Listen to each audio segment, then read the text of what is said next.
ओम नारायण हरि। आज परम आनंद का गोवर्धन महात्म्य का उत्सव है। आज देश भर में विशेष रूप से भगवान की क्रीड़ा स्थली वृंदावन गोवर्धन में गोवर्धन पूजन का धूमधाम के साथ आयोजन किया जा रहा है और उन्हीं गोवर्धनधारी को अपने हृदय में स्मरण करते हुए देश के सभी मंदिरों में, सभी आयोजन स्थलों पर, यहाँ तक कि विदेशों में भी भगवान गोवर्धनधारी की लीला का जो है पूजन और अन्नकूट भंडारे का आयोजन किया जा रहा है। आज कार्तिक मास के पावन दिवस में हम 70वें दिवस की कथा में प्रवेश कर रहे हैं, जिसमें 21वें अध्याय की कथा का हम श्रवण करेंगे और जिसमें पृथु जी नारद जी से गोवर्धन पूजन का महत्व, उसकी पद्धति और इस उत्सव के विषय में पूछ रहे हैं और नारद जी समस्त जन को उससे अवगत करवाएंगे। इतने आनंद का विषय हरि नारायण की इच्छा से, उस गोवर्धन धारी की इच्छा से हम सबको प्राप्त हुआ है। अतः आप सब सावधान हो करके सुने। अथ एकविंशो अध्यायः। पृथुरुवाच गोवर्धनस्य पूजाया महात्म्यं वदतां वर।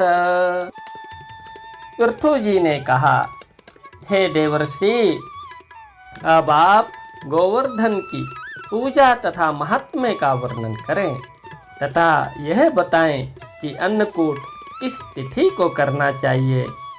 नारद जी बोले, हे राजन, कार्तिक मास के शुक्ल पक्ष की प्रतिपदा तिथि को गोवर्धन की पूजा तथा अन्नकूट का भंडारा करना चाहिए। गोकुल अर्थात गोवर्धन की पूजा तो प्रत्यक्ष है। अन्य स्थानों में गोवर्धन की पूजा के लिए गोबर लाकर पर्वताकार मूर्ति बनाएं। यहाँ नारद जी कह रहे हैं, गोकुल अर्थात गोवर्धन में तो प्रत्यक्ष गोवर्धन है ही, वहाँ तो प्रत्यक्ष पूजा है ही, लेकिन अन्य स्थानों पर हम भगवान का पूजन कैसे करें, उसके लिए जो है गाय का गोबर ला करके पर्वताकार जो है, जैसे पर्वत होता है, गोवर्धन पर्वत को मान करके उसकी मूर्ति बनाए। पृथ्वी को गोबर से लीपकर विधि पूर्वक पूजा करें।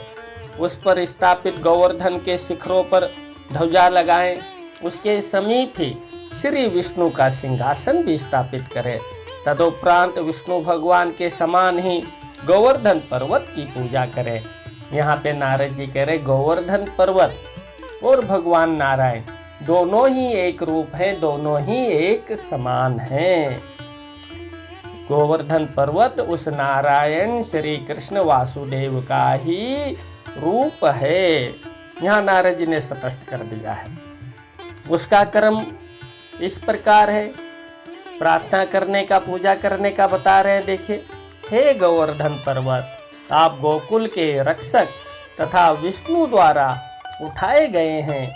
मेरी पूजा को स्वीकार कीजिए।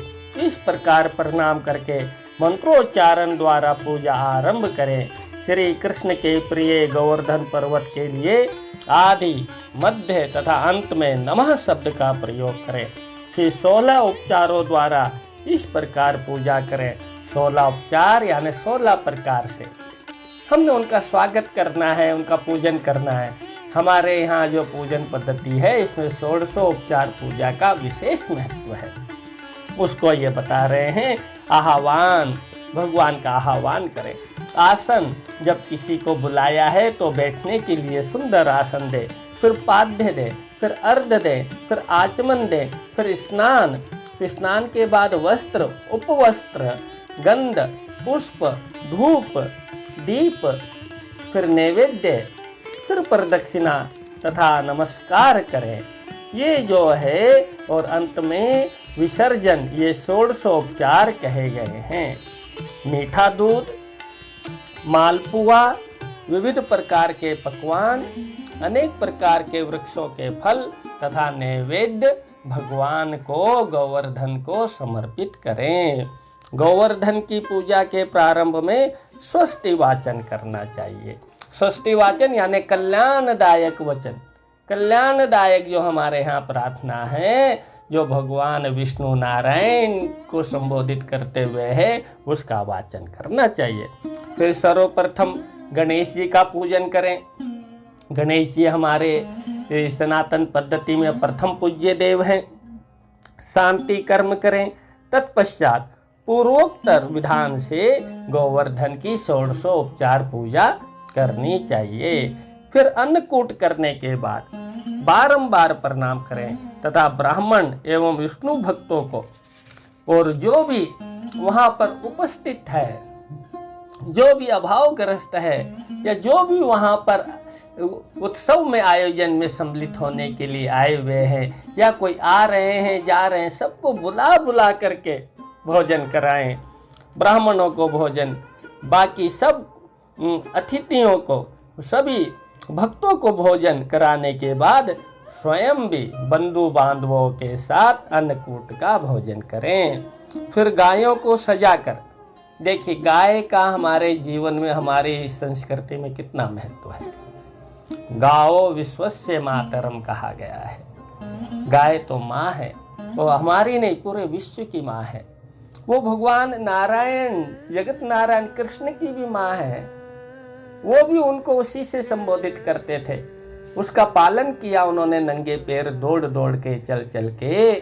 तो और जो है गोवर्धन पर्वत उठाने के बाद जब इंद्र और कामधेनु माँ जब आई, तो कामधेनु माँ ने जब अभिषेक किया भगवान श्री कृष्ण का अपने दुग्ध से, तब कृष्ण का नाम गोविंद पड़ा।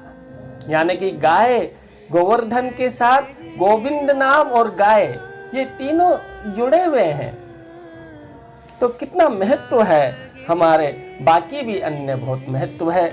गाय के विषय में तो एक अलग व्याख्यान हो सकता है, इसकी महिमा के, इसके अर्थतंत्र के और इसकी जो है इसकी ममत्व के, ऐसे अनेकों गुण हैं जिनके ऊपर अनेक व्याख्यान हो सकते हैं और सभी सटीक हैं और वैज्ञानिक आधार पर हैं।